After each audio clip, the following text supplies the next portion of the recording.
کوئی CSP officer ہے جس نے چند دن پہلے خودکشی کی ہے، ہائی رینک آفیسر ہے، اس نے خودکشی کی ہے۔ WHO کی رپورٹ کے مطابق آگے آنے والے قریب مستقبل میں دنیا میں جو سب سے بڑی بیماری ہوگی وہ ڈپریشن اور ٹینشن ہوگی۔ صحابہ کرام کی زندگی میں ڈپریشن نہیں تھی، ٹینشن نہیں تھی۔ امریکہ کے اندر ڈپریشن کی بیماری بڑھتی چلی جا رہی ہے اور مارکیٹ میں اینٹی ڈپریشن اور اس قسم کی گولیوں کی ڈیمانڈ بہت بڑھ گئی ہے۔ اب کمپنیاں کہہ رہی ہیں کہ بھئی ہمیں اجازت دی جائے کہ ہم اس کی پروڈکشن بڑھائیں۔ اب یہ تو دوائیاں ایسی ہیں کہ ایک دفعہ لگ جائیں تو جان نہیں چھوڑتی ہیں، اور اس میں دماغ کو سلانا اور بہت سارے نقصانات ہی نقصانات ہیں۔ اور دنیا میں جتنے امیر ملک ہیں وہاں یہ ڈپریشن، ٹینشن اور خودکشیاں یہ زیادہ ہیں غریب ملکوں کی نسبت۔ جس شخص کی ہر خواہش من مرضی پہ پوری ہو رہی ہو وہ خودکشی کیوں کرتا ہے؟ الحمدللہ اللہ کے فضل سے کل شام کو عمرے سے واپسی ہو گئی۔ الحمدللہ اللہ تعالیٰ قبول فرمائے۔ ہمارا الحمدللہ ہر سال ایک ترتیب اللہ نے اپنے فضل سے بنا دی ہے، ساتھ ہی ساتھ جاتے ہیں، فیملیز بھی ہوتے ہیں، چھوٹے بعض دفعہ بچے بھی ہوتے ہیں۔ ویسے تو میں کہتا ہوں کہ بچوں کو نہ لے جائیں تو زیادہ اچھا ہے۔ ابھی بھی ایک فیملی 2 بچے ساتھ لے کے گئی ہوئی تھی تو پورے 15 دن بچوں ہی کو سنبھالتے رہے۔ تو بچے یہاں پہ نانا نانی دادا دادی کے حوالے کیے جائیں اور عمرے پہ جایا جائے، حج پہ جایا جائے، یہ زیادہ آسان ہے۔ باقی بہرحال بچوں کو لے جانا منع بھی نہیں ہے اور گناہ بھی نہیں ہے، لیکن وہاں بچے اپنے ساتھ لگا کے رکھتے ہیں۔ میرا تجربہ تو یہی ہے، جو بچوں کے ساتھ جاتے ہیں وہ زیادہ توجہ بچوں ہی کو بچے توجہ لیتے ہیں۔ ہماری ترتیب یہ ہوتی ہے کہ روزانہ کا ایک بیان ہو جاتا ہے، ساتھ ہی اس میں بیٹھ جاتے ہیں۔ الحمدللہ سیکھنا سکھانے کا عمل رہتا ہے اور 14-15 دن ہوتے ہیں، تو اس میں سب لوگوں کے ذہن میں جیسے ہم یہاں بیٹھے نا بیان میں، تو آپ کے ہر ایک کے دماغ میں ہے کہ اب گھر جا کے یہ کرنا ہے، فلانی جگہ جا کے یہ کرنا ہے، واپسی پہ یہاں سے جا کے یہ کرنا ہے۔ ایک پورا دماغ میں ایک شیڈیول ہوتا ہے، یہ کرنا ہے اور یہ کر کے آتے ہیں۔ درمیان میں تھوڑا وقت ہوتا ہے، لیکن وہاں کیا ہوتا ہے کہ 15 دن کوئی کام ہی نہیں ہے، فری ہیں دماغی طور پر، ذہنی طور پر آسان، آزاد، اور پھر وہاں کے انوارات، برکتیں وہ مزید اس کے اوپر نور نہ اعلیٰ نور ہوتی ہیں، کیفیت بنتی ہے، انسان سیکھتا ہے، تو بڑے اچھے طریقے سے الحمدللہ کام ہوتا ہے۔ اس سال اس سفر میں بھی الحمدللہ ایک ہمارے صاحب تھے ماشاءاللہ، سفید بال تھے، ان کے 60 سال سے کم عمر نہیں ہو گئی، جلال پور پیر والا کے تھے، خواجہ صاحب۔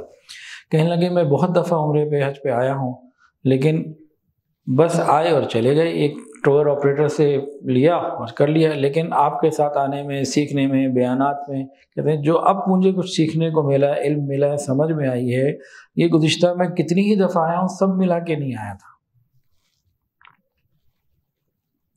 تو یہی ہمارا مقصد بھی ہوتا ہے، بس اللہ پاک قبول فرمائے۔ تو اس سفر میں کئی اچھی باتیں بھی ہوئیں الحمدللہ۔ واپسی پہ دبئی 2 دن کے لیے رکا، تو میں ان کے گھر پہلے بھی جاتا رہتا ہوں دبئی میں، تو میں میزبان ہمارے وہی ہیں، تو وہاں رکے۔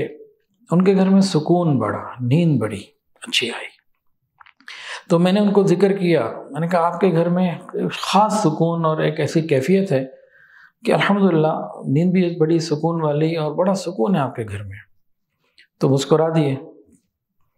تو پچھلی دفعہ بھی میں جب ان کے یہاں ٹھہرا تھا تو میں نے ذکر کیا تھا ان سے، اور اس دفعہ بھی ذکر کیا، تو اس دفعہ مسکرائے۔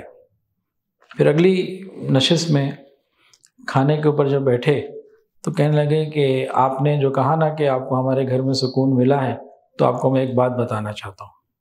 جی بتائیے، ضرور بتائیے۔ تو جستجو بھی ہو گئی نا، جس انداز سے بندے نے کہا جی بتائیں کیا ہوا، آپ کے گھر میں سکون ہے۔ پھر کہنے لگے کہ آسٹریلیا میں تبلیغی جماعت کے جو امیر ہیں، کوئی بہت بڑے بزرگ تھے، ان کا نام لیا کہ جی وہ بھی ہمارے گھر آئے تھے اور انہوں نے بھی یہی کہا تھا جو آپ نے کہا۔ پھر وہ خود ہی وجہ بتانے لگے آگے، کہنے لگے کہ ہم اپنے اس گھر میں 8 افراد موجود ہیں اور ہم سب نے روزانہ ایک قرآن پاک مکمل تلاوت کرنے کے لیے تقسیم کیا ہوا ہے، آپ کے ذمے اتنے سپارے، آپ کے ذمے اتنے، آپ کے ذمے اتنے، آپ کے ذمے اتنے۔ تو ہم اول کوشش تو یہ کرتے ہیں کہ ہمارے گھر کے مکمل 8 افراد مل کر روز ایک قرآن پاک مکمل تلاوت کر لیں، ایک دن میں نہ ہو سکے تو دوسرے دن میں تو مکمل ہوتا ہی ہے الحمدللہ۔ تو کہنے لگے کہ یہ وجہ ہو سکتا ہے ہو کہ اس وجہ سے سکون ہوگا.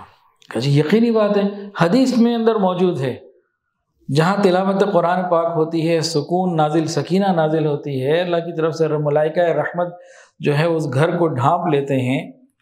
اب جس گھر میں روزانہ قرآن پاک کی ترتیب ہو، اگر روز نہیں ہو پا رہا تو 2 دن میں قرآن پاک کی ترتیب ہو، اور وہاں میوزک کوئی نہیں، ٹی وی کوئی نہیں ہے، دبئی میں رہتے ہوئے بھی پاکیزگی کے اندر رہنا، باجماعت نماز کی پابندی، اب اس گھر میں سکون نہ ہو تو پھر بتائیے کہاں پر ہو. دبئی کے اندر کون سی برائی کا چانس آسانی سے نہیں ملتا، ہر برائی کا، بے حیائی تو کوئی چیز ہی کوئی نہیں، ادھر تو معمولی چیز ہے. وہاں رہتے ہوئے آج کے زمانے کی بات ہے، ہم پاکستان میں رہتے ہیں، پاک سرزمین میں رہتے ہیں، کیا ہمارے اندر کوئی ہے ایسا گھر جو یہ کہتے ہیں ہمارے گھر میں روزانہ قرآن پاک کی تلاوت ہوتی ہے اور پابندی سے ہوتی ہے اور شوق سے ہوتی ہے اور گھر کا ہر فرد قرآن پڑھتا ہے؟ دوسرا اس میں خوبصورت پہلو کیا ہے، دیکھیں الحمدللہ ایسا نہیں ہے کہ پاکستان میں قرآن پڑھنے والے لوگ نہیں ہیں. میں ایک صاحب کو جانتا ہوں بلا ناغہ روز 10 سپارے پڑھتے ہیں، رمضان میں روزانہ قرآن پاک کی تلاوت کرتے ہیں،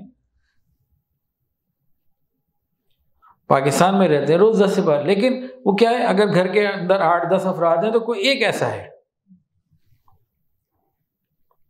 ایسے گھر بہت کہیں ہوں گے، کوئی ہوں گے، ان کے ماشاءاللہ بیٹے ہیں، بیٹے بھی ماں باپ کے بہترین فرمانبردار. تو گھروں میں سکون کے لیے پھر قرآن پاک کو کھولنا بھی ہوگا، پڑھنا بھی ہوگا. خالی تاپ کو سجا کے رکھ دیا ایسے نہیں.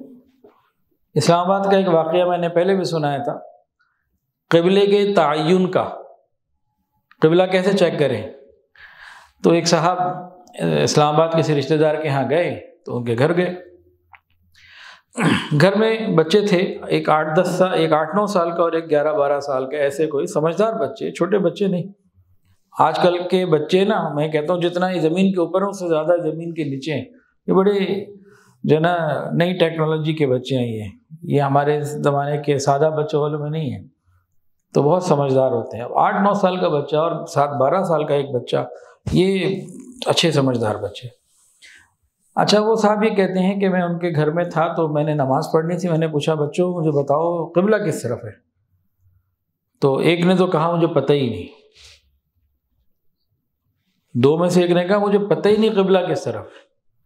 دوسرے نے کہا ہاں مجھے پتہ ہے میں بتاتا ہوں. ہاں بھی کدھر ہے؟ اس نے کہا جی اس طرف قبلہ ہے. انہوں نے نماز پڑھنی تھی، نماز پڑھ لی جیسے بچے نے بتایا. تھوڑی دیر کے بعد باہر سے کوئی گھر کا بڑا آ گیا. انہوں نے تو بچوں سے پوچھا تھا نا، تو بڑا آ گیا. نے کہا یہ ادھر کیوں کر کے، قبلہ تو ادھر ہے، غلط ڈائریکشن پہ آپ نے نماز پڑھی. کہا غلط ڈائریکشن کیسے ہو گئی؟ مجھے تو اس آپ کے بچے نے بتایا. دونوں یہاں موجود تھے، ایک نے کہا مجھے پتہ ہی نہیں، دوسرے نے کہا ادھر ہے. اب اس وقت گھر کے سربراہ نے، گھر کا جو بھی شخص آیا، اس نے بچے سے پوچھا کہ بھائی تم نے کیسے کہا کہ وہاں؟ اس نے کہا اصل میں وہ الماری کے اندر قرآن مجید وہاں رکھا ہوا ہے، تو جہاں قرآن رکھا ہوگا وہی قبلہ ہوگا، جہاں قرآن مجید ہوگا وہ وہی قبلہ ہوگا نا. انا للہ و انا الیہ راجعون. تو آج دنیا ڈپریشن کا شکار ہوتی جا رہی ہے، پریشان ہوتی جا رہی ہے. کوئی CSP آفیسر ہے جس نے چند دن پہلے خودکشی کی ہے، ہائی رینک آفیسر ہے، اس نے خودکشی کی ہے.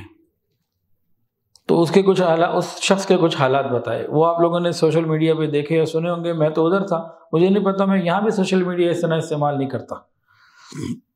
مجھے بہت سے لوگ کہتے ہیں جی آپ وہ کیا ہوتا ہے، وہ ٹویٹر کے اوپر ایکٹیو رہا کریں، یہ کیا کریں، وہ کیا کریں، فلانے جو ہیں حضرت وہ اتنا ایکٹیو رہتے ہیں، وہ ایکٹیو رہتے ہیں، ویلاگ بنائیں، یہ بنائیں، وہ بنائیں.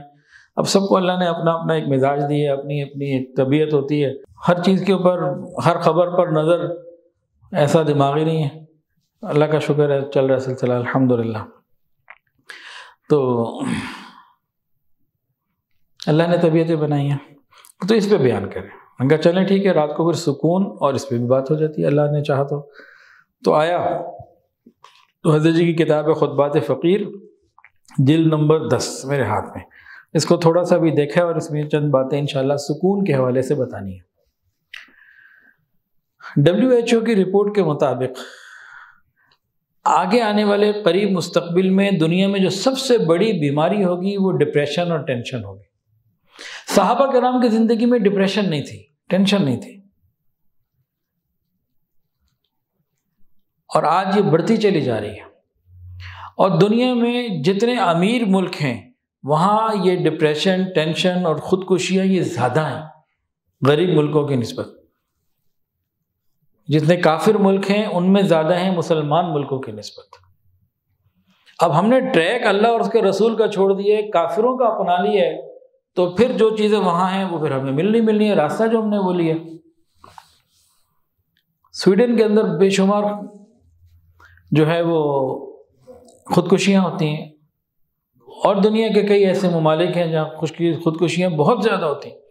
وہ ایسے ممالک ہیں کہ ان کو روٹی، کپڑا، مکان مسئلے کوئی نہیں، خود کما رہے ہیں تو ٹھیک، خود نہیں کما رہے گورنمنٹ ان کو دے رہی ہے۔ آپ کے پاس اپنا گھر ہے ٹھیک، نہیں تو گورنمنٹ آپ کو گھر دے رہی ہے۔ اولاد کے اسکول کی فیسز آپ خود دے رہے ہیں کما کے، نہیں تو گورنمنٹ دے رہی ہے۔ روٹی، کپڑے، مکان کے مسئلے ان کے حل ہیں، اوپر سے جو چاہتے ہیں وہ کرتے ہیں، جو چاہا کھایا، جو چاہا پیا، جہاں چاہا گئے، جس سے چاہے ملے۔ روز ان کی شب عروسی ہوتی ہے، کوئی انتہائی نہیں ہے کسی چیز کی، جو چاہے کرتے ہیں۔ تو بھئی جس بندے کی ہر خواہش من مرضی کے مطابق پوری ہو رہی ہے وہ خودکشی کیوں کرے؟ خودکشی تو وہ کرے جس کے پاس پریشانیاں ہیں، یہ کیوں کرتے ہیں؟ یہ ایک سوال ہے۔ ہر خواہش جو مرضی کی، جس شخص کی ہر خواہش من مرضی پہ پوری ہو رہی ہو وہ خودکشی کیوں کرتا ہے؟ حضرت شیخ الاسلام حضرت مفتی تقی عثمانی صاحب دامت برکاتہ العالیہ الحمدللہ بھی حرم شریف میں مدینہ طیبہ میں ان سے ملاقات بھی ہوئی، مصافحہ بھی ہوا۔ وہ فرماتے ہیں کہ جس کا اللہ تعالیٰ سے تعلق ہو اس کا بے چینی سے کیا تعلق ہو؟ جس کا اللہ رب العزت کے ساتھ تعلق ہو اس کا بے چینی سے کیا تعلق؟ اس کا بے چینی سے کوئی تعلق، یعنی اگر بے چینی ہے تو اس کا مطلب ہے رب کے ساتھ تعلق میں کمی ہے۔ کتنی تسکین وابستہ ہے تیرے نام کے ساتھ، کتنی تسکین وابستہ ہے تیرے نام کے ساتھ، نیند کانٹوں پہ بھی آ جاتی ہے آرام کے ساتھ۔ اللہ رب العزت کے نام میں لطف ہی اتنا، مزہ ہی اتنا، لیکن کوئی اللہ اللہ کرنے والا ہو تو صحیح، نہ یہ تب ملے گا۔ نہ دنیا سے، نہ دولت سے، نہ گھر آباد کرنے سے۔ اللہ نے قرآن میں کیا فرمایا؟ الا بذکر اللہ تطمئن القلوب، جان لو، آگاہ رہو، یاد رکھو، دلوں کا سکون اللہ تعالیٰ کی یاد میں ہے۔ یہ دلوں کو بنانے والے، دلوں کے بھید جاننے والے پروردگار خود فرما رہے ہیں کہ جان لو کہ دلوں کا سکون اللہ کی یاد میں ہے۔ اگر ہماری زندگی میں سکون نہیں ہے تو اس کا مطلب یہ ہے کہ ہمارے پاس اللہ کی یاد نہیں ہے۔ نہ دنیا سے، نہ دولت سے، نہ گھر آباد کرنے سے، تسلی دل کو ہوتی ہے خدا کو یاد کرنے سے۔ ہم اللہ کو یاد کرنے کا زندگی میں کوئی وقت نکالیں وہ ہے ہی نہیں ہمارے پاس۔ اللہ تعالیٰ نے قرآن میں بہت سارے احکامات دیے ہیں قرآن مجید میں، لیکن دو احکامات ایسے ہیں جن کی حد کوئی نہیں ہے، لمٹ کوئی نہیں ہے۔ نماز، روزہ، ان کی لمٹس ہیں، زکوٰۃ اس کی ایک لمٹ ہے، لیکن دو مقام ایسے ہیں، احکام، ان کی لمٹ کوئی نہیں ہے۔ ایک تقویٰ، دوسرا ذکر اللہ۔ تقویٰ کے بارے میں فرمایا فاتقوا اللہ ما استطعتم، جتنا کر سکتے ہو حاصل کرو۔ اور ذکر اللہ کے بارے میں کیا فرمایا؟ یا ایھا الذین آمنوا اذکروا اللہ ذکرا کثیرا، کثرت کے ساتھ اللہ کا ذکر کرو۔ اور ایک جگہ فرمایا الذین یذکرون اللہ قیاما وقعودا وعلی جنوبہم، وہ لوگ جو کھڑے، لیٹے، بیٹھے اللہ کا ذکر کرتے ہیں۔ تو ذکر کثیر کی تفسیر بھی قرآن میں اللہ نے خود بیان کر دی، حکم دیا کثرت سے کرو۔ کتنا کثرت سے مراد یا بتا دیا۔ انسان کی تین ہی کیفیت ہوتی ہیں، یا کھڑا ہوگا، یا بیٹھا ہوگا، یا لیٹا ہوگا، کوئی چوتھی کیفیت ہے آتے بھائی؟ تو بتایا کہ ذکر کثیر کیا ہے؟ کھڑے، بیٹھے، لیٹے، ہر حال میں اللہ کو یاد کرو۔ یہ ذکر اللہ کی اہمیت ہے۔ ذکر اللہ کی اہمیت کے بارے میں ایک اور بات دیکھیں۔ امام اعظم امام ابو حنیفہ رحمۃ اللہ علیہ کے شاگرد تھے امام ابو یوسف رحمۃ اللہ علیہ، وہ پوری امت کے، مملکت کے چیف جسٹس بنے۔ تو امام صاحب نے ان کو کیا نصیحت فرمائی، کیا وصیت فرمائی؟ فرمایا کہ اے یعقوب، تم لوگوں میں بیٹھ کر کثرت کے ساتھ اللہ کا ذکر کرتے رہا کرو تاکہ لوگ تم سے ذکر کو سیکھ کر کریں۔ بھئی ایک آدمی کو چیف جسٹس بنا کے بھیجا جا رہا ہے تو اس کو یہ بتانا چاہیے نا کہ بھئی ذرا تدبر سے فیصلے کرنا، غصے کے وقت فیصلے نہ کرنا، سوچ سمجھ کے کرنا، یہ سوچنا، یہ دیکھنا نہیں، ذکر کی بات ہو رہی ہے کہ اس کو اپنی زندگی میں شامل لے کر آؤ۔ اب ہمارے یہاں سلسلہ عالیہ نقشبندیہ میں مراقبہ کرتے ہیں، اس کی جو قرآن مجید سے دلیل ہے وَاذْكُرْ رَبَّكَ فِي نَفْسِكَ، ذکر کر اپنے رب کا اپنے نفس میں، ای فی قلبک یعنی اپنے دل میں۔ تو حکم ربی کیا ہے؟ وَاذْكُرْ رَبَّكَ فِي نَفْسِكَ، ذکر کر اپنے رب کا اپنے دل کے اندر، وَاذْكُرْ رَبَّكَ فِي نَفْسِكَ۔ اور ایک اور آیت ہے وَاذْكُرِ اسْمَ رَبِّكَ وَتَبَتَّلْ إِلَيْهِ تَبْتِيلًا، ذکر کر اپنے رب کے نام کا۔ ہمارے رب کا نام کیا ہے؟ اللہ جل جلالہ، اس میں جلالہ اللہ۔ تو دونوں آیتوں کو جمع کر لیں، ایک جگہ فرمایا وَاذْكُرْ رَبَّكَ فِي نَفْسِكَ ای فی قلبک، ایک جگہ فرمایا وَاذْكُرِ اسْمَ رَبِّكَ، ذکر کر اپنے رب کے نام کا۔ تو مراقبہ جو ہے، جب ہم آنکھوں کو بند کر کے سر کو جھکا کے بیٹھتے ہیں، خیال کر کے اللہ کی رحمت آ رہی ہے، میرے دل میں سما رہی ہے اور میرا دل اللہ اللہ کر رہا ہے، ہم قلب سے اللہ اللہ کروا رہے ہیں، انا عند ظن عبدی بی، میرا بندہ جیسا گمان کرتا ہے میں معاملہ کر دیتا ہوں۔ تو یہ مراقبے کا عمل یہ زندگی میں سکون کو لانے کا عمل ہے، جو جتنا زیادہ مراقبہ کرے گا اتنا اس کو سکون ملے گا۔ مراقبے کے اسباق ہیں، اور یہ ہمارے نقشبندی سلسلے کے جو اسباق ہیں ٹوٹل 35 ہیں، ہمیں چاہیے کہ ان میں آگے بڑھیں۔ شروع کے جو 7 اسباق ہیں، لطیفہ قلب، روح، سر، خفی، اخفا، نفس اور قلبیہ، یہ 7 لطائف ہیں، ان کے اوپر ذکر کرنا ہوتا ہے۔ اس کے بعد پھر آگے معاملہ مختلف ہوتا ہے، 8واں نمبر، 9واں نمبر، 10واں، 11ویں پہ جا کے ایک ایسی کیفیت آتی ہے، وہ سبق ایسا ہے کہ جس میں جو آدمی اس درجے تک صحیح طریقے سے پہنچ جائے، دنیا کی پریشانیاں اسے پریشانیاں نہیں لگتی۔ وہاں انسان کو کیا حقیقت ملتی ہے؟ ایک جملہ آپ نے بہت سنا ہوگا، ہمارے تبلیغی حضرات بہت اس کو بولتے ہیں اور یہ بہترین جملہ ہے۔ وہ کیا ہے؟ سب کچھ اللہ تعالیٰ سے ہونے کا یقین اور اللہ کے غیر سے کچھ نہ ہونے کا یقین۔ بولنے میں تو بہت سادہ ہے، لیکن اس کی حقیقت جس کو مل جائے اس کا مزہ ہی کچھ اور ہے۔ سب کچھ اللہ تعالیٰ کی ذات سے ہونے کا یقین اور اللہ تعالیٰ کے غیر سے کچھ نہ ہونے کا یقین، یہ کیفیت اگر مل جائے نا تو پھر اس بندے کو ڈپریشن سے تو کوئی تعلق ہو ہی نہیں سکتا۔ اس کی ایک مثال، ایک اللہ والے تھے، کہیں جا رہے تھے، بارش کا موسم تھا، تو سامنے سے 2 میاں بیوی آ رہے تھے، کہیں پانی پڑا ہوگا، ان کا پانی پہ جو پاؤں پڑا تو چھینٹیں اٹھی، تو جو میاں بیوی آ رہے تھے بیوی کے کپڑوں پہ گئی، خاوند کو غصہ آ گیا، اس نے چپیڑ مار دی، یہ آگے چلے گئے، مار بھی کھائی، وہ آگے چلے گئے، کچھ بھی نہیں کہا۔ تھوڑا سا آگے گئے تھے تو ایک دودھ والے کی دکان تھی، حلوائی کی، گرم گرم دودھ چل رہا تھا، تیار تھا۔ اس نے دیکھا کہ اللہ والے بزرگ آ رہے ہیں تو ان کو بٹھایا تسلی سے، اور جناب ان کو ایک گرم گرم پیالہ نکالا، کڑھائی جیسے ہوتی ہے ہمارے یہاں پنجاب میں، وہاں کیا تھا، ان کو پیالہ بھیج کے حضرت یہ دودھ کا، ایک گرم گرم دودھ کا پیالہ پی لیں، موسم بڑا اچھا ہے، دل کر رہا ہے آپ کو میں ہدیہ پیش کروں۔ اب انہوں نے وہ پی لیا۔ پیالہ پینے کے بعد دودھ کا، اللہ میاں کو دل ہی دل میں کہتے ہیں اللہ تیری بھی عجیب شان ہے، کہیں تھپڑ لگواتا ہے، کہیں دودھ پلواتا ہے۔ کیا ہے یہ؟ جس نے تھپڑ مارا وہ نظر نہیں آیا، جس نے دودھ پلایا وہ نظر نہیں آیا، فاعل حقیقی پہ نظر گئی۔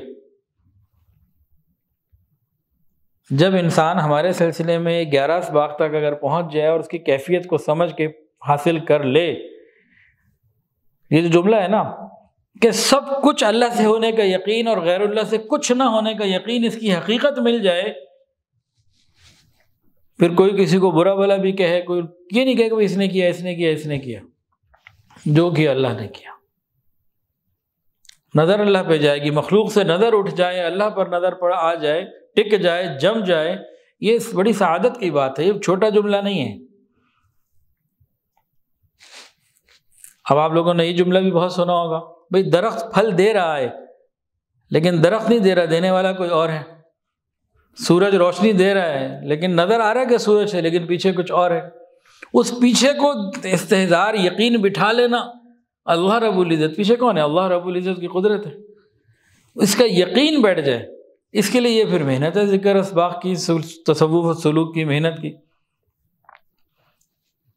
تو ساتھیوں کو چاہیے کہ مراقبے کی پابندی شوق اور جذبے کے ساتھ کریں اور آگے بڑھیں اس میں۔ چلو 11 تک تو بڑھ ہی جائے نا، اور یہ 11 دن میں 11 نہیں ہونے، ٹائم لگے گا، اور 2-2 منٹ کے مراقبے سے بھی نہیں ہونے، وقت دینا پڑے گا۔ ہمارے ایک مفتی صاحب ہیں ماشاءاللہ، 15ویں سبق پہ پہنچ گئے، بلال آغا روز 2 گھنٹے مراقبہ کرتے ہیں اور 2 مدرسوں میں الگ الگ پڑھاتے ہیں، بیوی بچے بھی ہیں۔ بھائی جب انسان اس کو فکر بنائے، غم بنائے، سوچے کہ بھئی یہ بھی کوئی کام ہے، ذکر مجھے کرنا ہے، سیکھ کر کرنا ہے، کثرت سے کرنا ہے، کتنے اس کو ویلیو ہی نہیں دیتے۔ جب ویلیو نہیں دے رہے تو پھر یہ ڈپریشن، پریشانیاں خود بہت بڑھنی ہیں۔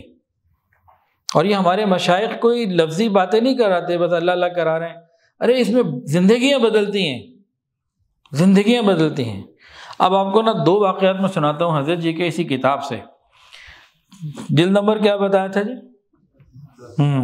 10۔ کتاب کا نام خطبات فقیر، حضرت جی پیر حافظ ذوالفقار احمد نقشبندی دامت برکاتہ العالیہ کی کتاب۔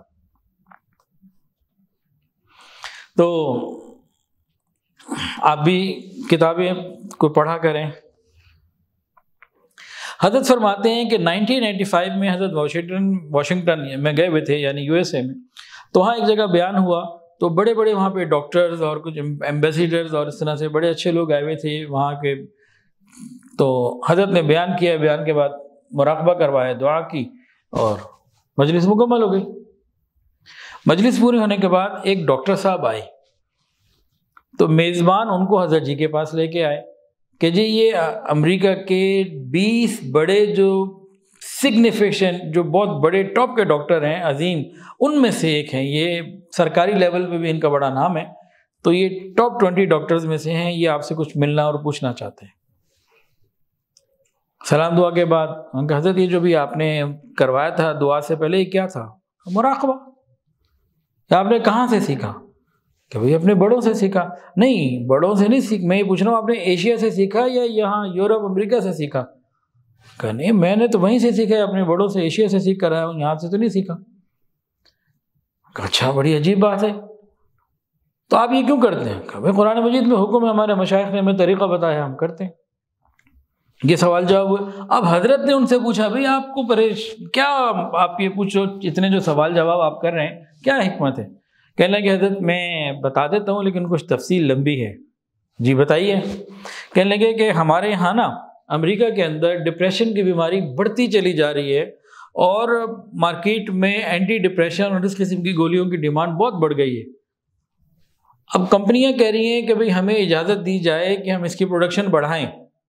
اب یہ تو دوائیاں ایسی ہیں کہ ایک دفعہ لگ جائیں تو جان نہیں چھوڑتی ہیں، اور اس میں دماغ کو سلانا اور بہت سارے نقصانات ہی نقصانات ہیں۔ تو گورنمنٹ نے باقاعدہ ایک کمیٹی بنائی ہے، ایک ٹیم بنائی ہے جس کا میں ممبر رہا ہوں۔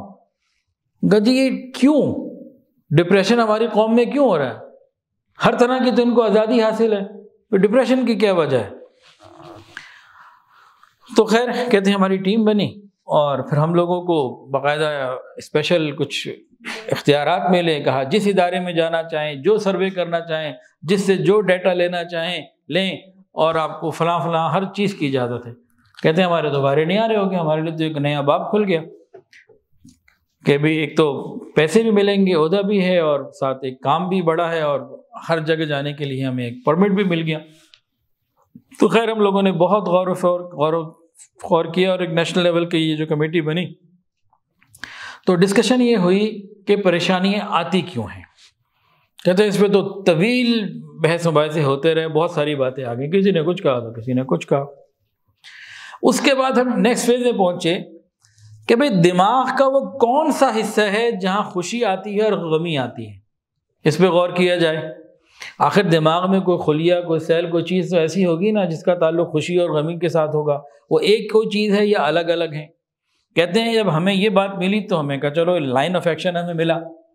اس لائن آف ایکشن کو طے کرنے کے بعد ہم نے ہزاروں لوگوں کے جو ہے نا برین کو اسکین کیا، دماغ کی کیفیات کو اسکین کیا. جو خوشی کی حالت میں تھے ان کے الگ، اور جو ڈپریشن کی حالت میں تھے ان کے الگ. بہت سارے لوگوں کو اسکین کرنے کے بعد ہم نے ایک پروگرام بنایا اور سپر کمپیوٹر کو ہم نے پھر وہ ایک پروگرامنگ کر کے دی. کہا یہ وہ لوگ ہیں جو پرسکون ہیں اور یہ وہ لوگ ہیں جو ڈپریشن کا شکار ہیں. اب آپس میں تقابل کرو، دماغی طور پر بتاؤ کہ کون سی جگہ ان میں دماغ میں فرق ہے.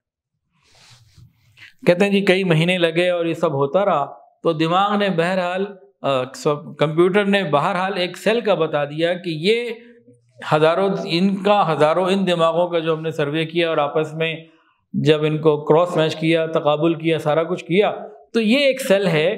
جب یہ چارج ہو جاتا ہے تو انسان ڈپریشن میں ہوتا ہے، جب یہ نارمل ہوتا ہے تو انسان نارمل ہوتا ہے.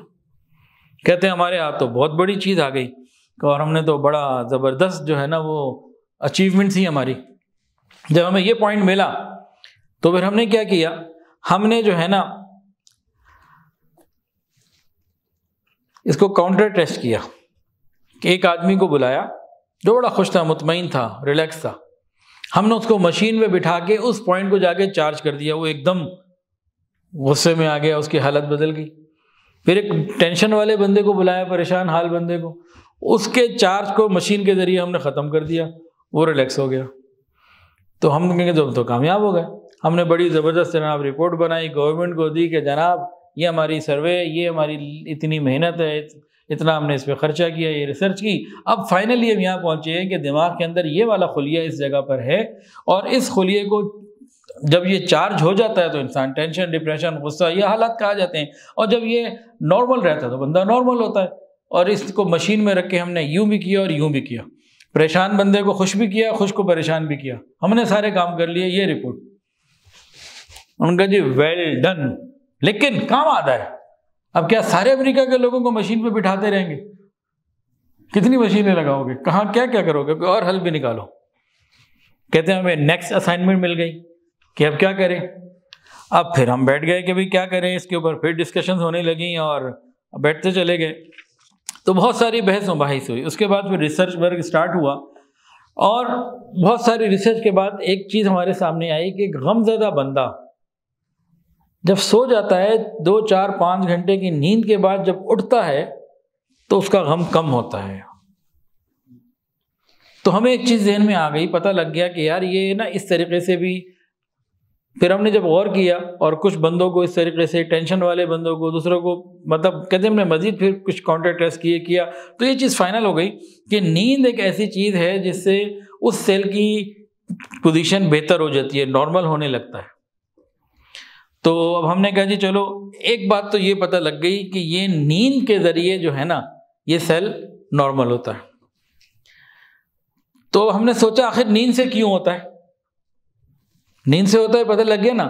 آخر نیند میں ایسی کیا چیز ہے جو اس سیل کو ختم کر دیتی ہے، اس سیل کو مطلب نارمل کر دیتی ہے؟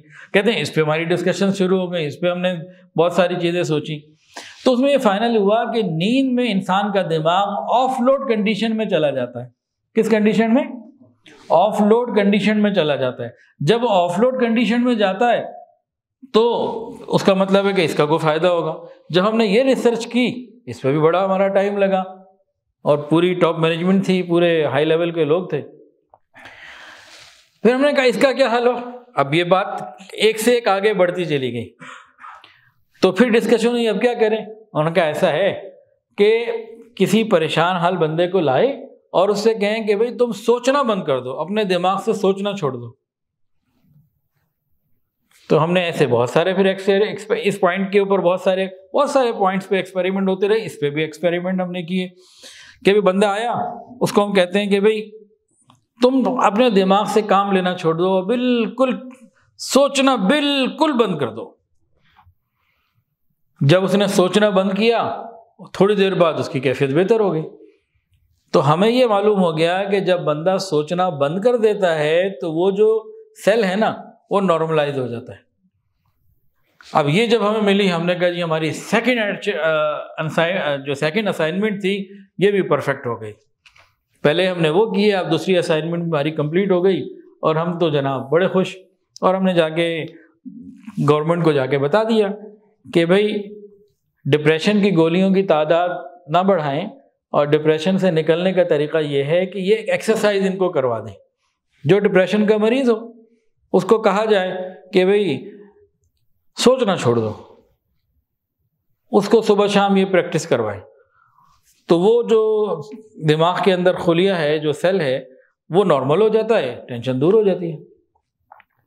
جب یہ چیز سروے میں آ گئی، فائنل ہو گئی، تو سرکاری طور پر یو ایس اے میں انہوں نے کہا کہ پورے ملک میں جگہ جگہ میڈیٹیشن سینٹر بنائے جائیں، میڈیٹیشن کلب بنائے جائیں. میڈیٹیشن یعنی مراقبہ. میڈیٹیشن سینٹر، میڈیٹیشن کلب جو ہے نا، میڈیٹیشن کلب پورے یو ایس اے میں بنائے جائیں. اب پورے یو ایس اے اور یورپ میں بھی چل پڑا. تو ڈاکٹر صاحب کہنے لگے حضرت جو بھی آپ نے مراقبہ کروایا تھا نا، جو آپ کہتے ہیں آپ ایشیا سے سیکھ کر آئے اور آپ نے بزرگوں سے سیکھا ہے اور یہ اللہ کا ذکر ہے، اتنی لمبی ریسرچ کے بعد ہماری بہت بڑے ڈاکٹروں کی ٹیم نے یہ سلسلہ نکالا تھا، یہ حل نکالا تھا. تو آج امریکہ کے اندر جگہ جگہ میڈیٹیشن سینٹر، میڈیٹیشن کلب موجود ہیں. وہاں بندے آتے ہیں پریشانی میں شکار اور ٹینشن والے، وہ ان کو کہتے ہیں جی وہاں انسٹرکٹر اندر موجود ہوتا ہے، وہ پھر مختلف طریقوں سے جو ہے نا وہ ان کو ڈیل کرتا ہے، اور وہ جب واپس باہر نکلتے ہیں تو اپنے آپ کو بڑا ایزی اور لائٹ فیل کر رہے ہوتے ہیں. تو ہم نے تو بڑی ریسرچ کے بعد جو ہے نا یہ بات کہی. اللہ اکبر کبیرہ. تو یہاں تک تو وہ بات آئی. اب اس کو دوسرے واقعے کو بھی سن لیجئے، پھر دونوں کو جوڑ کے ہم اپنے نتیجے پر آتے ہیں. اب اس ساری بات کو بتانے کا مطلب یہ ہے کہ مراقبے کی پابندی کرنی ہے ہم نے انشاءاللہ تعالی. حضرت فرماتے ہیں کہ 1990 میں حضرت جی سویڈن گئے، تو 27 ملکوں کے لوگ تھے وہاں پہ، اور ایک وہاں پہ کورس تھا پروجیکٹ مینجمنٹ کا.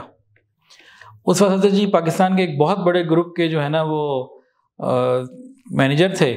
تو اس میں second largest industrial group of country, اس کے جنرل مینیجر کے ڈائریکٹر ٹیکنیکل تھے حضرت جی اس وقت 1990 میں. کہتے ہیں کہ ہم وہاں گئے اور ایک کورس تھا، اس کورس میں حضرت فرماتے ہیں میں نے ٹاپ بھی کیا.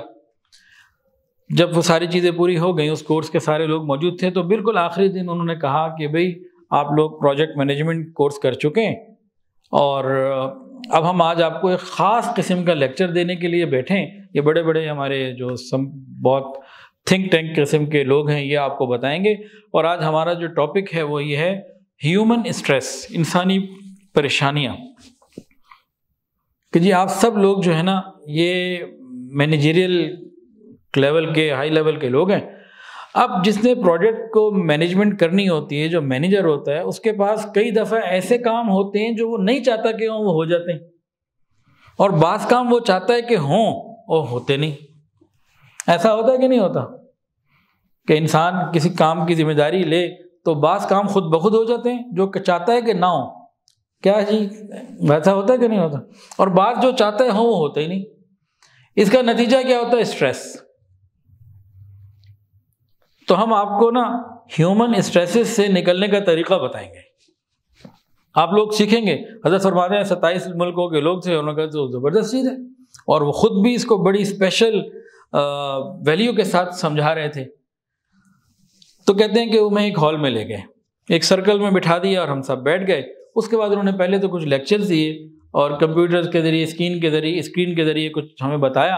اس کے بعد یہ اب ہم آپ کو فائنلی وہ ایکسرسائز کروائیں گے جو آپ کے سارے دن کے اسٹریس کو ختم کر دے گا. روز آپ یہ 5 7 10 منٹ کر لیا کریں، خود بھی کریں، لوگوں کو بھی بتائیں. آپ نے اپنے اپنے ملکوں میں جا کے بڑے بڑے کام کرنے ہیں، بڑے بڑے مینجمنٹ سنبھالنی ہے، آپ کو اسٹریس تو آنا ہے. آپ اس اسٹریس سے ریلیز ہونے کے لیے، اپنے آپ کو کلیئر کرنے کے لیے آپ کو ایکسرسائز بتاتے ہیں. بڑی ہماری قیمتی چیز ہے. ہاں جی بتائیے. حضرت فرماتے ہیں کہ یقین کریں انہوں نے یہ کہا شٹ دا ڈور، دروازے بند کرو. دروازے بند ہو گئے. آگے کہا switch of the lights of کرو. اس کے بعد کہا کلوز دا آئیز، آنکھوں کو بند کرو. پھر کہا بینڈ یور ہیڈ، اپنے سروں کو جھکا لو. کہتے ہیں دروازے بند ہو گئے، لائٹس آف ہو گئی، آنکھیں بند ہو گئی، سر جھک گئے. اب وہ کیا کہہ رہے ہیں؟ Forget every thing, feel relax. بار بار یہی کہی جا رہا ہے، forget every thing, feel relax, forget every thing, feel relax. ہر چیز کو بھول جاؤ، ریلیکس فیل کرو، ہر چیز کو بھول جاؤ. کہتے ہیں وہ 5-7 منٹ یہی کہتا رہا، اور تھوڑی دیر کے بعد اس نے کہا کہ جی ایکسرسائز اینڈ ہو گئی، اب آپ لوگ اپنے آنکھیں کھول دیں، سر اٹھا لیں. اور اس کے بعد سب سے پوچھا کہ ہاں جی آپ کی فیلنگز کیا ہیں، ایکسرسائز کے بعد کیا محسوس کرتے ہیں؟ حضرت فرماتے ہیں جمائکا کی ایک لڑکی کھڑی ہوئی کہنے لگی میں بڑا ریلیکس فیل کر رہی ہوں، آئی ایم فیلنگ بیٹر، اپنے آپ کو اچھا محسوس کر رہی ہوں. اس کے بعد انڈونیشیا کا ایک لڑکا کھڑا ہوا، کہنے لگا کہ آئی ایم فیلنگ سیٹسفائیڈ، میں اپنے آپ کو اطمینان میں مطمئن محسوس کر رہا ہوں. کہتے ہیں اس طرح لوگوں نے رپلائی دینے شروع کیے. پھر میری باری آئی تو مجھ سے پوچھا ہاں جی آپ کیا فیل کرتے ہیں؟ ان کا آپ نے تو آدھا کام کروایا، ہم تو پورا روز کرتے ہیں.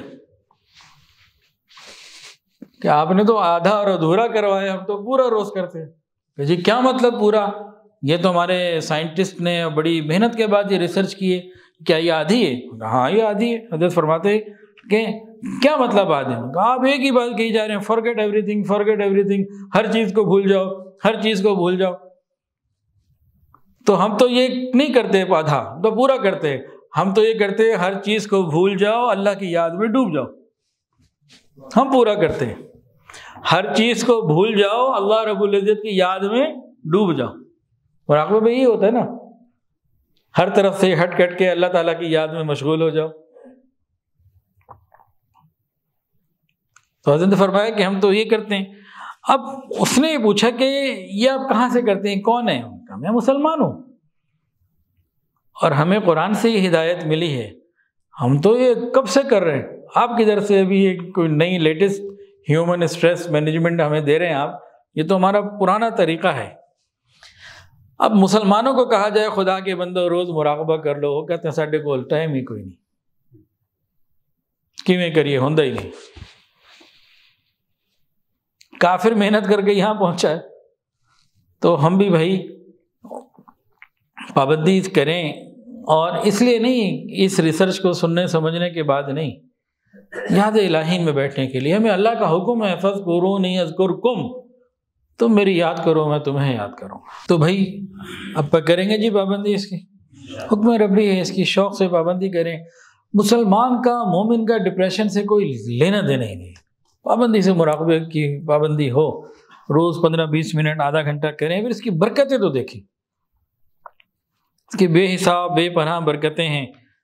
ایسے نہیں کہ بلا وجہ مشائخ جو ہیں وہ کہتے ہیں یہ کرو یہ کرو، کوئی گنتی پوری کرانی ہے، کوئی ٹائم پورا کرانا ہے. نہیں، یہ زندگیاں تبدیل ہوتی ہیں.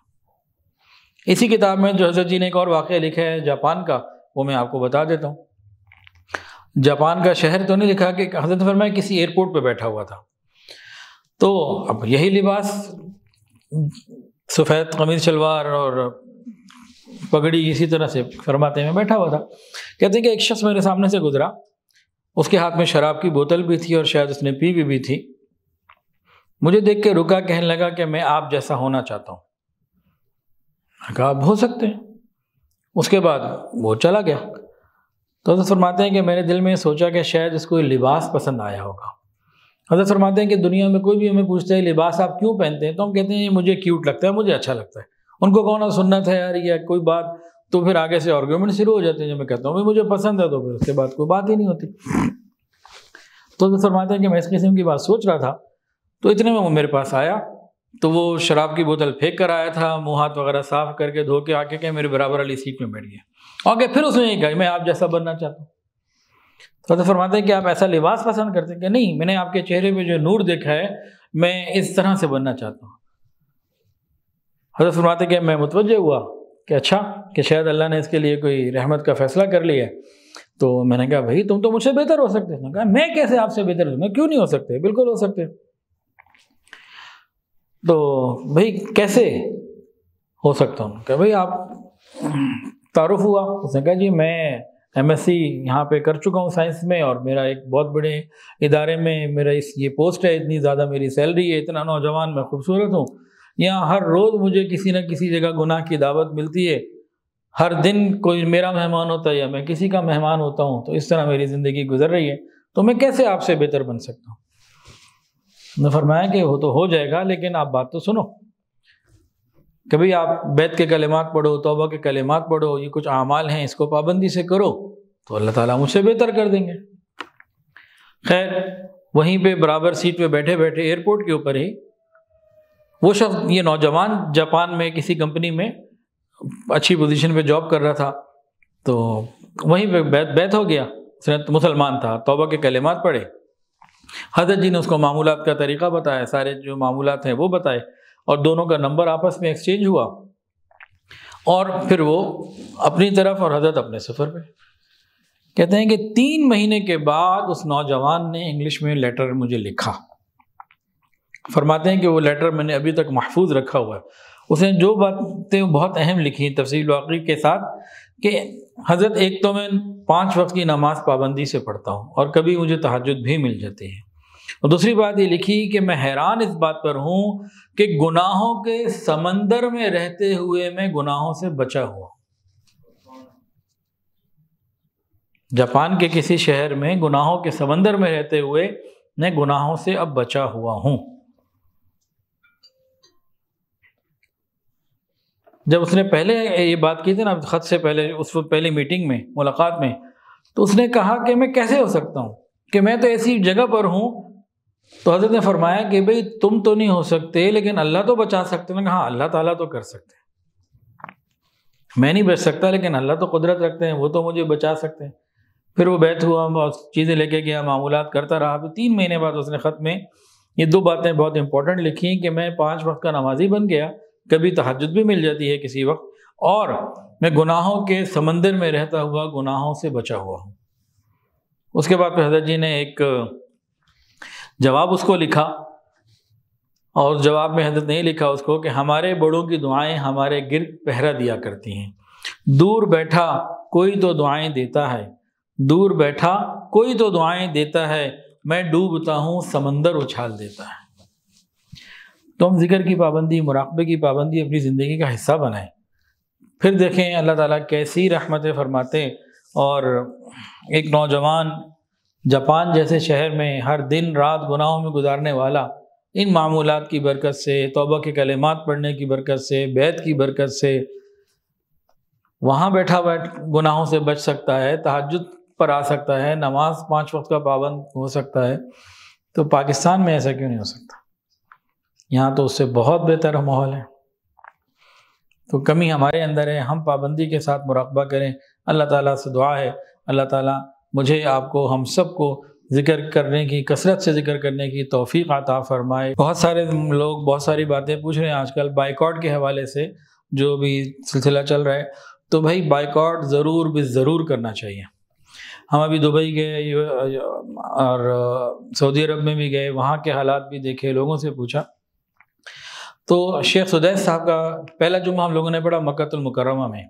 تو شیخ عبدالرحمن سدیس صاحب کا اس میں خطبہ تھا، اور انہوں نے بڑے شدت سے، بڑے جذبات سے اور بڑے زبردست طریقے سے جو ہے نا وہ فلسطینیوں کی حمایت کی، ان کے لیے دعائیں کیں، اور اس میں قنوت نازلہ بھی انہوں نے پڑھی، اور بہت زبردست طریقے سے جو ہے نا انہوں نے اسرائیل کے خلاف، یہودیوں کے خلاف جو ہے مکمل طور سے بات کی. بڑا جذبات اس میں آ گئے تھے، خود بھی جذبات میں سے، پورا مجمع جو عربی سمجھ رہا تھا بڑے جذبات میں تھا، بہت زبردست طریقے سے. اور جو آیات پڑھی انہوں نے کئی دن فجر کی نماز پڑھائی تو قرآن مجید سے آیات جہاد ہی انہوں نے پڑھی، اور بڑے جذبے کے ساتھ پڑھی.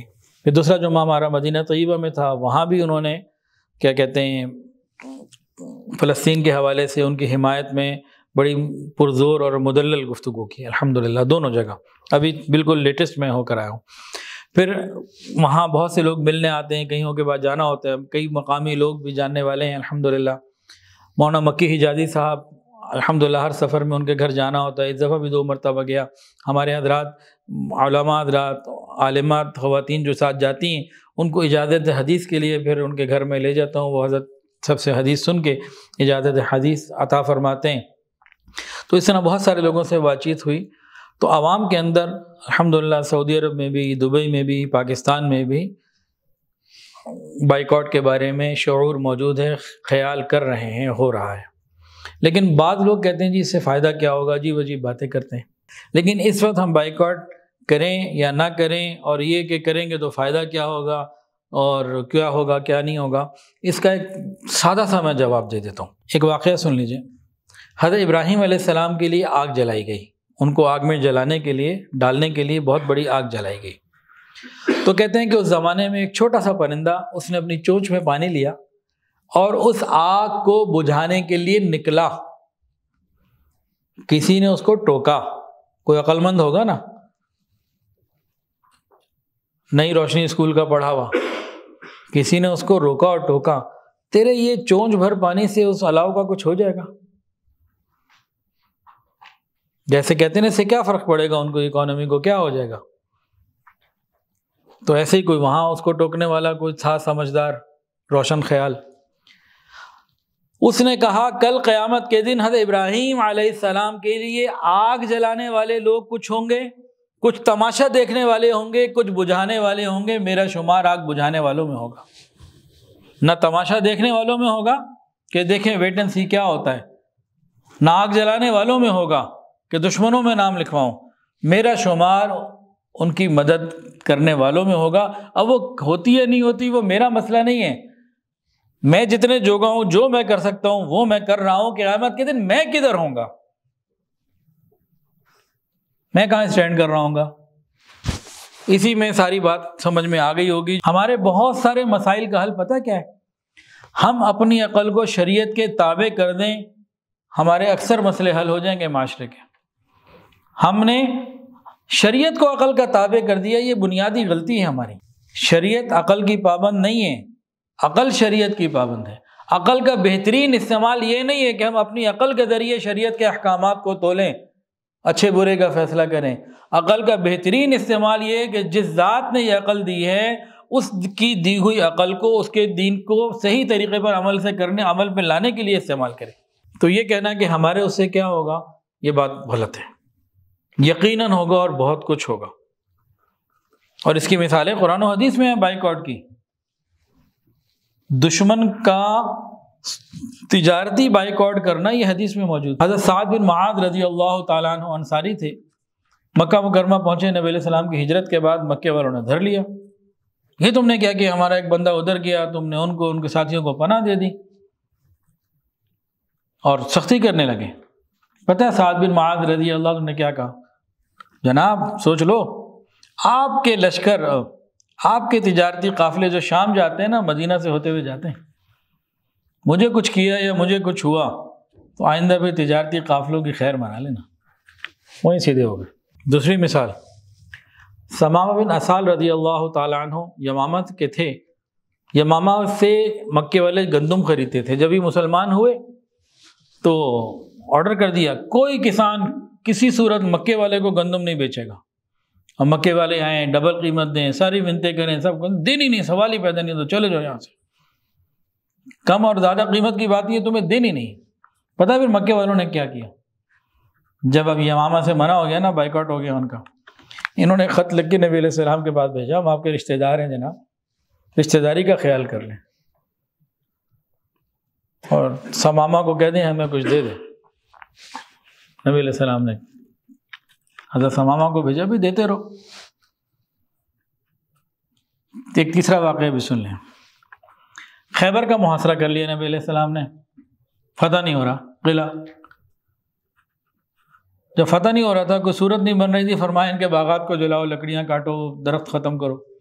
جیسے ہی شروع کیا ویسے ہی سیدھے ہو کے آگے، جناب کیا چاہتے ہیں ہم سے ڈیل کر لیں یا نہ کریں؟